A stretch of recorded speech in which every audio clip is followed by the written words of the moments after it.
కో character Eshwar Sai wife ని. Basic గా నా హస్బెండ్ అయితే మాత్రం మా రిలేషన్స్ బట్టి చెప్పాలంటే నా హస్బెండ్ నేను 7 సంవత్సరాలు పొరపాట్లు టెక్స్ట్లు మెసేజ్లు నా దగ్గర టెక్స్ట్లు ఉన్నాయి. చూపిస్తే మాత్రం అంటే ఇట్లా ఎలా మరి నా హస్బెండ్ కూడా చెప్పడం ఏంటంటే తనే ఇట్లా నన్ను కొంచెం ఇది చేసింది. సో అందుకోసం అని ఏ అబ్బాయి అయినా సరే మరి ఇట్లా ఇలాగే అయిపోయింది ఇంకా అని చెప్పి తను చెప్పుకున్నాడు. మరి ఆ అమ్మాయి ఏమంటుందంటే నాతో చాలా మంచిగా మాట్లాడేది. సో నేను లాస్ట్ టైం సూసైడ్ చేసుకోవడానికి వెళ్ళాను అనమాట. ఇట్లా ఈ అమ్మాయి విషయంలోనే కొంచెం నాకేదో కొంచెం నెగిటివ్ వైబ్ వచ్చి సో నేను బయటికి అంటే నేను సూసైడ్ చేసుకోవడం వరకు వెళ్ళిపోయాను. నేను నాకు బాబున్నాడు, బాబుని తీసుకొని సూసైడ్ చేసుకోవడానికి వరకు వెళ్ళిపోతే ఆ అమ్మాయి నా కోసం ఫుల్గా అంటే ఎక్కడ కదా ఏంటని కూడా ఏమో తెలియదు అంటున్నా నన్ను ఫాలో చేస్తూ ఎక్కడున్నాడు అప్పుడు కూడా ఏం డౌట్ రాలేదు. తర్వాత చూస్తే మెసేజ్లు అన్ని చూస్తే ఇలా రావాలి మీ అన్న రావాలి. మెయిన్ వాళ్ళిద్దరికి కలిపి ఒక ఆయన ఉన్నాడు, ఆయన రిత్విక్ అని చెప్పి వాళ్ళిద్దరు మీడియేటర్, అబ్బాయి పర్సనల్ అసిస్టెంట్ ఇద్దరికి. సో అసలు ఆ అబ్బాయి ఫోన్ లో ఎన్ని టెక్స్టులు ఇవన్నీ బ్యాకప్ చేసి చూస్తే అసలు చాలా ఇదిగా ఉంది. సో నేనైతే మాత్రం కోరుకునేది ఏంటంటే నా హస్బెండ్ అయితే తప్పైపోయింది, నాకు ఒక ఛాన్స్ అయితే ఇవ్వు అని చెప్పి ఆయన చెప్తున్నారు. కానీ ఆ అమ్మాయి నుండి ఎప్పుడు నేను ఏం ఫేస్ చేస్తానో తెలియదు. కానీ ఎందుకంటే ఇప్పుడు నాలాంటి అమ్మాయికి అంతమంది ఫాలోవర్స్ ఉంది, పైగా నాకు ఇంత మంచిగా ఉంది, ఇంత చేసిందంటే వాళ్ళ అమ్మగారి రికార్డు కూడా ఉంది. నేను పొద్దున వాళ్ళ అమ్మగారికి ఫోన్ చేసి అడిగితే మా అమ్మాయి అంతే అలాగే చేస్తుంది అని చెప్పి అంటుంది. నా దగ్గర రికార్డు ఉంది. ఫోన్ స్విచ్ ఆఫ్ అయ్యేటప్పటికి నా దగ్గర ప్రూఫ్ లేకుండా ఉంది, ఆన్ చేస్తే అది కూడా ఇస్తాను. సో ఇట్లాగా ఇప్పుడు నాకు అన్యాయం జరిగింది. నా పేరెంట్స్ మా సిస్టర్స్ వచ్చి ఏదో చేశారు. నా హస్బెండ్ నాతో ఏదో కొంచెం పోలీసులు దీంతో ఏదో మాట్లాడుతున్నాం అవుతుంది. ఇప్పుడు నా లాంటి అమ్మాయి ఒకవేళ వేరే ఒక అమ్మాయి ఎవరైనా దొరికింది అనుకోండి, అమ్మాయి ఇదే స్ట్రెస్ తట్టుకోలేక సూసైడ్ వరకు వెళ్తే ఎంత ప్రాబ్లం. నేను ఇది ఒక్కటే ఆలోచిస్తున్నా, ఎవరైనా సూసైడ్ వరకు వెళ్ళారు అనుకోండి అప్పుడు ఎంత ప్రాబ్లం ఉంటది. అమ్మాయికి తెలుసు నాకు బాబుని కొనేటప్పుడు నేను ఎంత డిస్టర్బ్ అయ్యాను, చాలా హెల్త్ ప్రాబ్లమ్స్ ఎలా వచ్చాయి అమ్మాయికి అన్ని తెలుసు.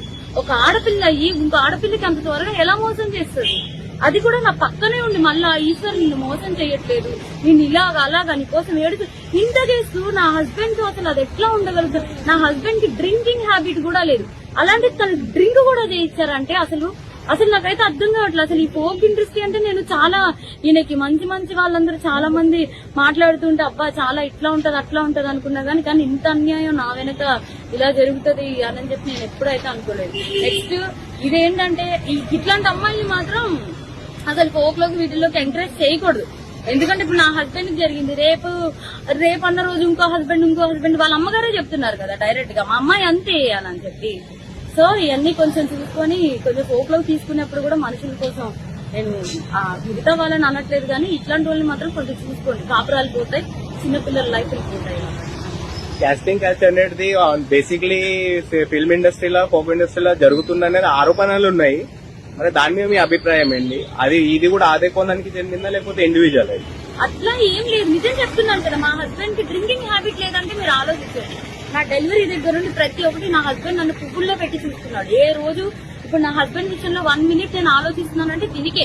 నా బిడ్డను గాని నన్ను గాని ఇంత కేర్ గా చూసుకుని అబ్బాయి ఏమంటున్నాడు, ఇప్పుడు ఒక అమ్మాయి వచ్చి నా మీద పడిపోతే నేను ఏం చేస్తా, ఇప్పుడు ఒక షూట్ లో ఉన్న వాళ్ళం మేము అంత క్లోజ్ అయిపోతుంటే నేను ఏం చేయగలుగుతా అంటున్నాడు.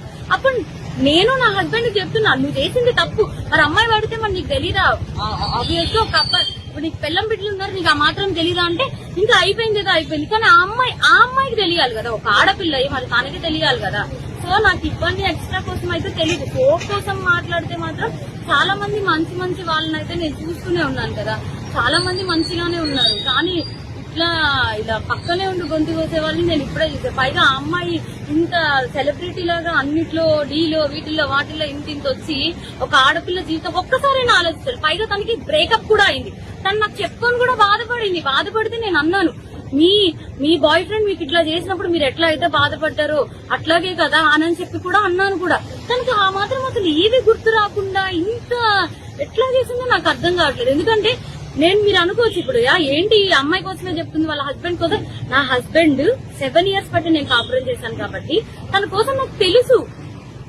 అది నేను చెప్పే తన కోసం నాకు తెలుసు, తను కూడా ఒకటే కదా అంటున్నాడు, మీద మీద పడిపోతే నేను ఏం చేయగలుగుతాను అననే అంటున్నాడు. సో ఇదేం చెప్తున్నానంటే కొంచెం ఈ రోజుల్లో అమ్మాయిలతో కొంచెం జాగ్రత్తగా ఉండాలి, ఫ్రెండ్స్ ఇది అవి అని చెప్పి కూడా నమ్మద్దు. ఈ పోకు వీటిల్లోకి అయితే మాత్రం పోకనే కాదు, దేంట్లో అయినా సరే పంపించే ముందు ఒకసారి ఆలోచించుకోండి అంతే.